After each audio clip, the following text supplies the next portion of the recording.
Olá, seja muito bem-vinda, seja muito bem-vindo. Esse é o 11º episódio do nosso podcast e hoje nós vamos ter uma conversa sobre a função da prova.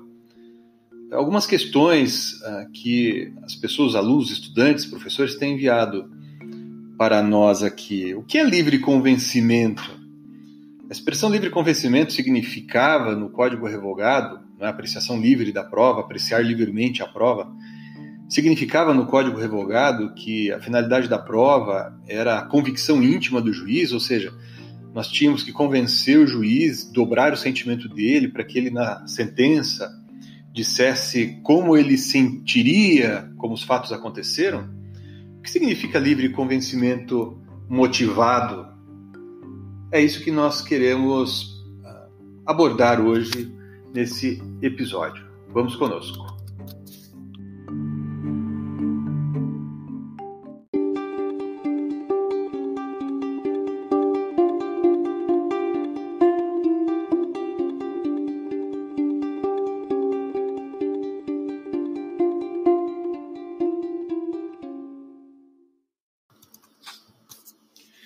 No processo, devem existir instrumentos que permitam atestar com segurança a existência dos direitos, e isso se dá não apenas com a correta compreensão do sistema jurídico, mas também com o entendimento preciso de como surgiu o direito da parte no plano dos fatos.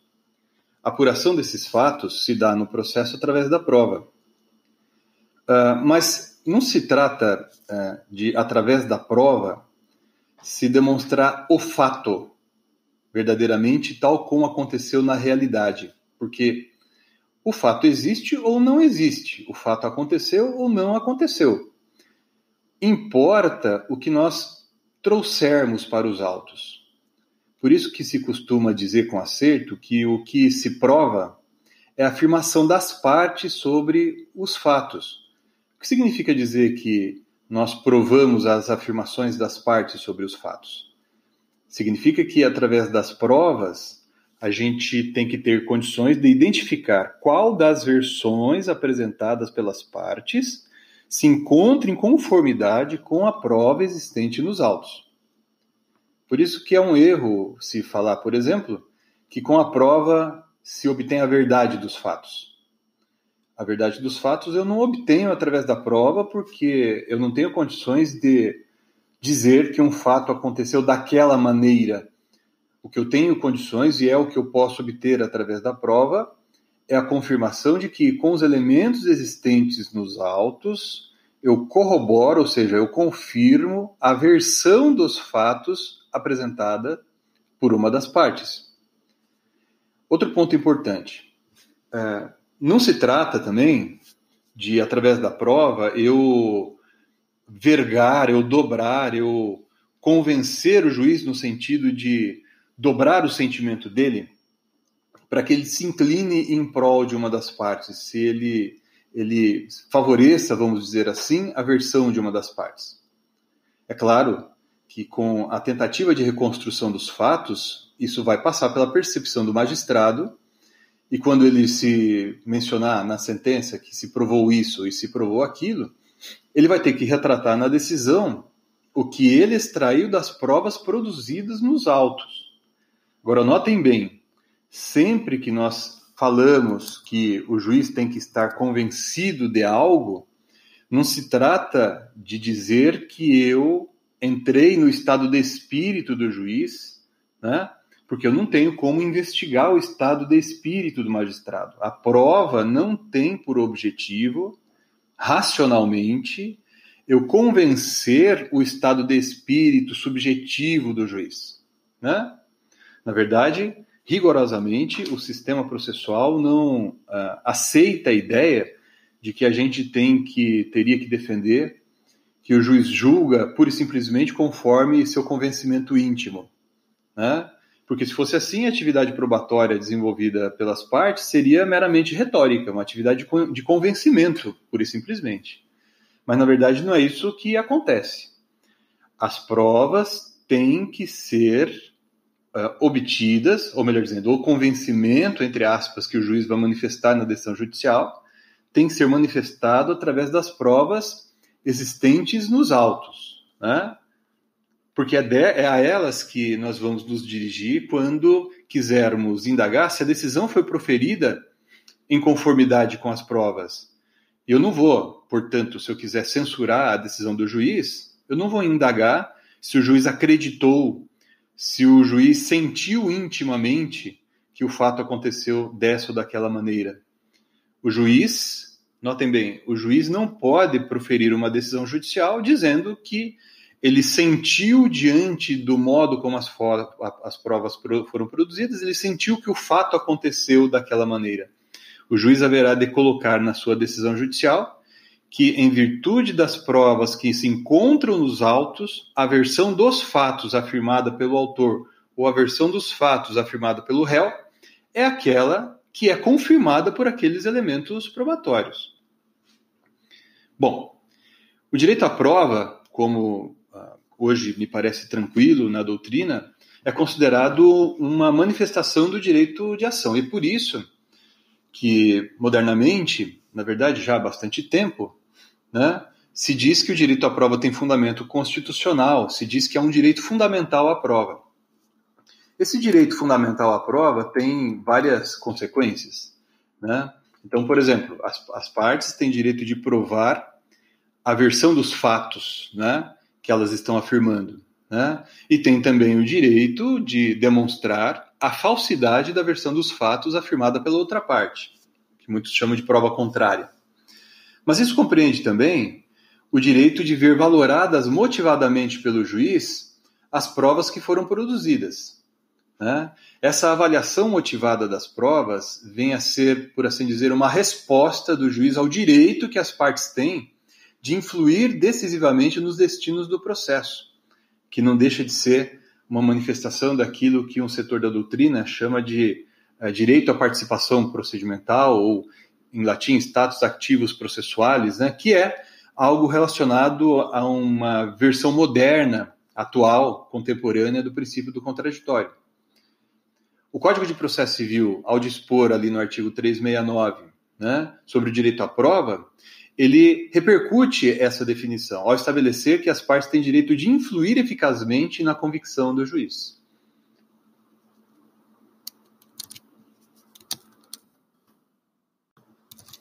Bom, as decisões judiciais, portanto, como nós acabamos de mencionar, elas devem ser motivadas, ou seja, elas têm que ser racionalmente fundamentadas. Diante disso, qual o sistema de provas apropriado?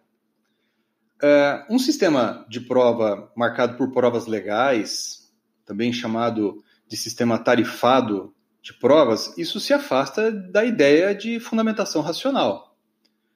E o mesmo, do outro lado, se pode dizer de um modelo que se subordinasse à convicção íntima do juiz. Bom, o sistema não pode depender de provas legais, um sistema tarifado de provas, um sistema ordenado de peso de provas, mas isso não permite subordinar, né, do outro lado, que a valoração da prova dependa do subjetivismo do juiz.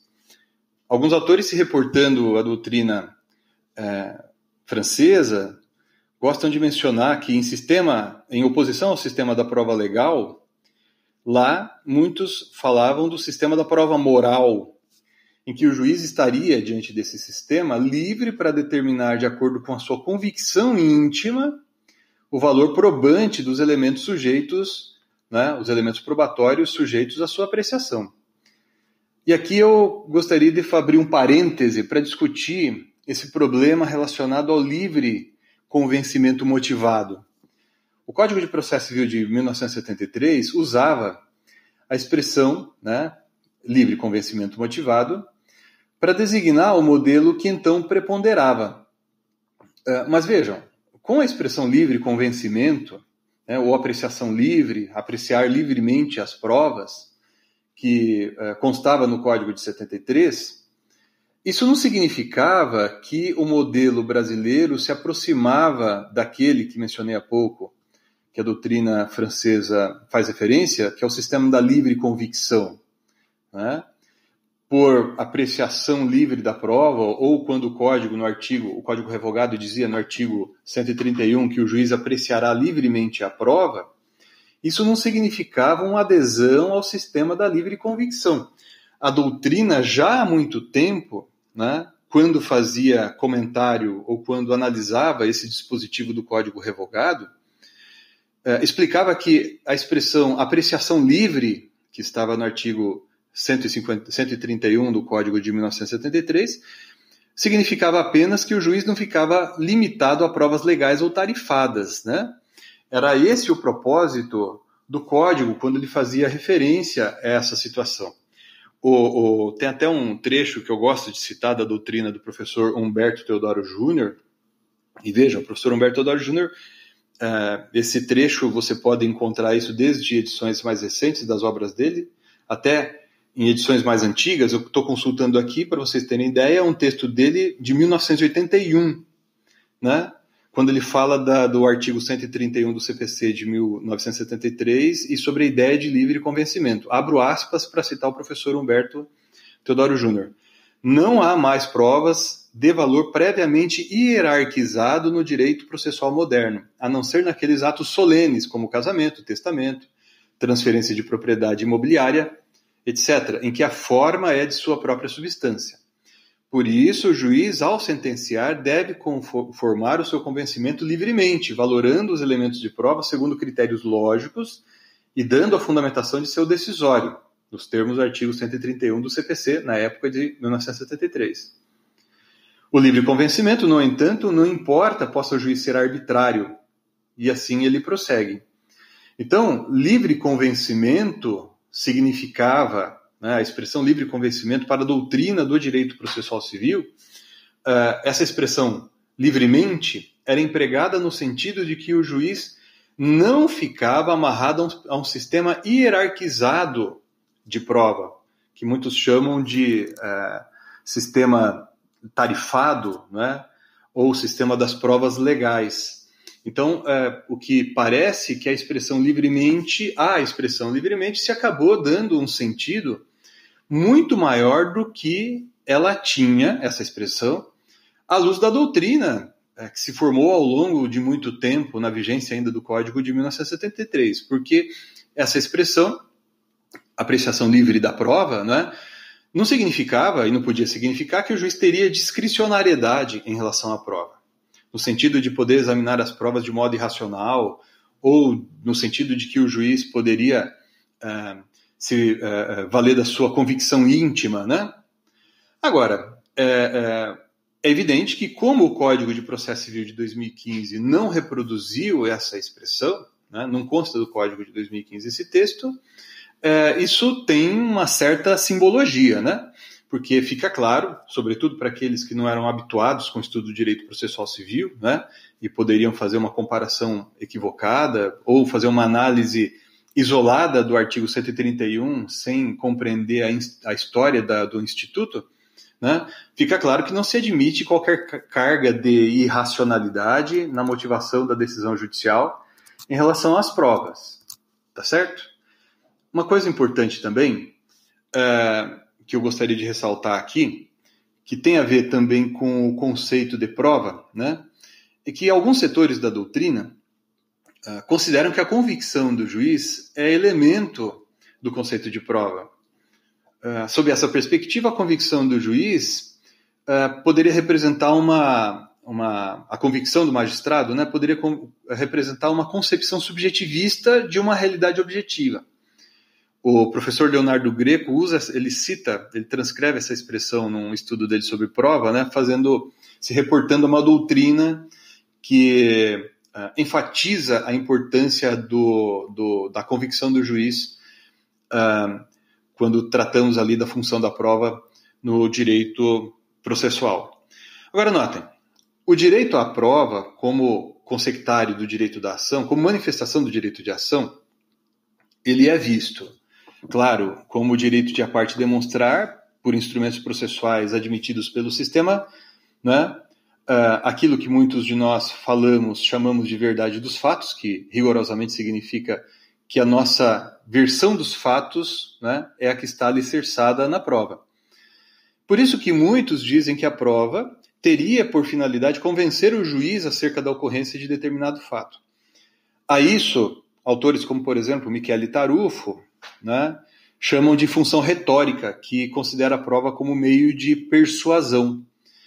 Mas, na verdade, como nós vimos agora há pouco, logo no começo desse nosso episódio aqui, isso não é correto porque a prova não tem por finalidade dobrar o sentimento do magistrado, fazer com que o juiz fique convencido intimamente de que o fato aconteceu dessa ou daquela maneira.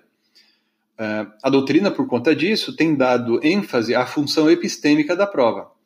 Claro, as partes, muitas vezes, elas se preocupam com a prova como um meio de convencimento, mas rigorosamente não é isso que tem que estar retratado nos autos, nos elementos probatórios, e também não é isso que pode estar, ou que deve estar retratado na fundamentação da decisão judicial. Né? Para o processo, interessa a prova como instrumento de que se vale o órgão jurisdicional para descobrir e conhecer com exatidão qual das versões dos fatos encontra correspondência nos elementos probatórios constantes dos autos. Né? Isso que significa a chamada função epistêmica da prova, que trata a prova como instrumento de conhecimento. Aqui eu abro um parêntese para lembrar vocês que no episódio número 8 do podcast, nós fizemos uma análise sobre o assim chamado princípio da imediatidade da prova. E naquele contexto nós observamos, né, que o princípio da imediatidade vai perdendo relevância, vai perdendo sentido. Por quê? Porque o juiz tem que julgar não com base naquilo que ele, juiz, pessoalmente, subjetivamente, né, intimamente, está convencido do modo como os fatos aconteceram. O magistrado, ao sentenciar, ele tem que observar os elementos probatórios dos autos e identificar na decisão judicial qual desses elementos ou quais desses elementos probatórios, né, confirma qual das versões dos fatos que estão apresentadas pelas partes. Né? Por isso que o Código, quando ele diz, no artigo 371, né, que o juiz tem que indicar na decisão as razões da formação de seu convencimento, né, deixa claro que, para a lei processual, interessa saber não como o juiz crê que os fatos aconteceram. Ou seja, não a convicção íntima do juiz, no sentido de que o fato aconteceu dessa ou daquela maneira. Ou ainda, entre aspas, o juiz não pode colocar na sentença: eu estou convencido de que o fato aconteceu assim. Não é isso que corresponde ao dever de fundamentação da decisão judicial com base nas provas. O juiz vai ter que colocar na decisão judicial que, diante da versão A e da versão B apresentada pelas partes, ele fundamentadamente, racionalmente, né, vai pela opção A, porque essa é confirmada pelos elementos probatórios presentes nos autos. Então, notem, a prova não pode mais ser considerada como uma função retórica que existe como um meio de persuasão do sentimento do juiz, do sentimento íntimo do juiz. Na verdade, as provas são instrumento de conhecimento, a chamada função epistêmica. Então, por isso que significa, ou o que importa, né, como é que o juiz conheceu o fato através da atividade cognitiva, baseada em passagens extraídas das informações colhidas na atividade probatória, permitindo dizer daí então um controle da adequação entre o fato considerado provado, ou seja, a versão dos fatos, qual da versão dos fatos apresentada pelas partes, né, é considerada identificada a partir dos elementos probatórios presentes nos autos.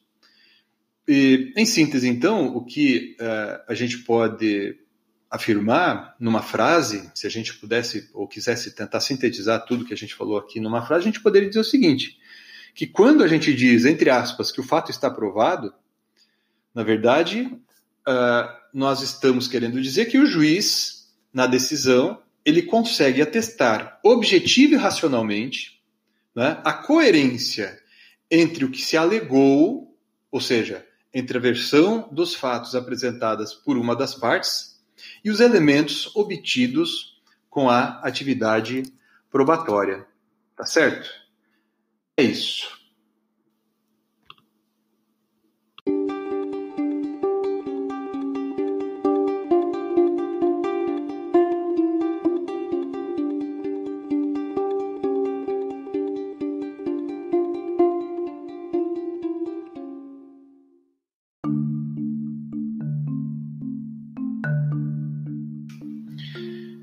Muito obrigado por ter ouvido mais esse episódio do nosso podcast. É um tema esse carregado de muita sutileza, porque parece que se deu a expressão apreciar livremente a prova, né, que existia no Código Revogado, um sentido um pouco exagerado, mas enfim, me parece que é um assunto interessante e a gente estava devendo aí para aqueles que nos ouvem umas palavras de esclarecimento a respeito do tema. Eu espero que vocês tenham gostado. Sugestões e críticas serão, como sempre, muito bem-vindas. E se gostaram do episódio, peço mais uma vez que vocês compartilhem aí com os seus grupos, seus amigos, nas redes sociais e nos seus grupos de bate-papo, etc. Tá bom? Muito obrigado mais uma vez e até a próxima. Tchau!